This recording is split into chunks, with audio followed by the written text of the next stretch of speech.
A lesson in manners, an inspirational story. One morning there was a loud knock at Dean Swift's door.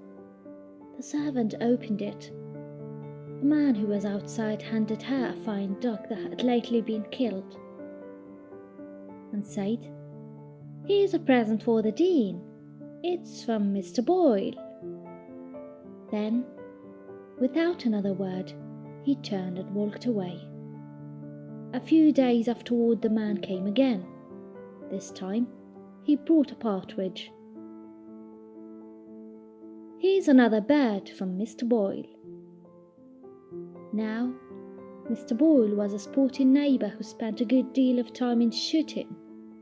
He was a great admirer of Dean Swift and took pleasure in sending him presents of game. The third time, the man brought a quail. "Here's something else for the Dean," he said roughly, and tossed it into the servant's arms.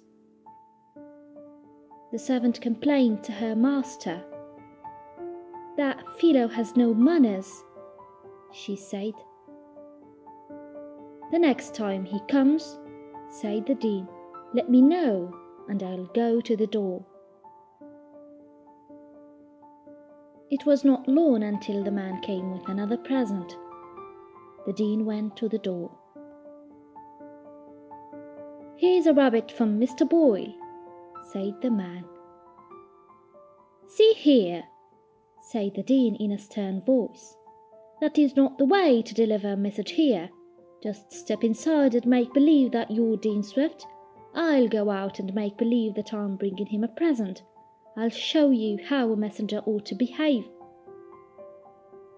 "I'll agree to that," said the man, and he stepped inside. The Dean took the rabbit and went out of the house. He walked up the street to the next block. Then he came back and knocked gently at the door. The door was opened by the man from Mr. Boyle's. The Dean bowed gracefully and said, "If you please, sir, Mr. Boyle's compliments, and he wishes you to accept of this fine rabbit." "Oh, thank you," said the man very politely. Then, taking out his purse, he offered the Dean a shilling. "And here's something for your trouble." The lesson in manners was not forgotten, for always after that the man was very polite when he brought his presents, and the Dean also took the hint, for he always remembered to give the man a tip for his trouble. Jonathan Swift, often called Dean Swift, was famous as a writer on many subjects. Among other books he wrote Gulliver's Travels, which you perhaps will read sometime.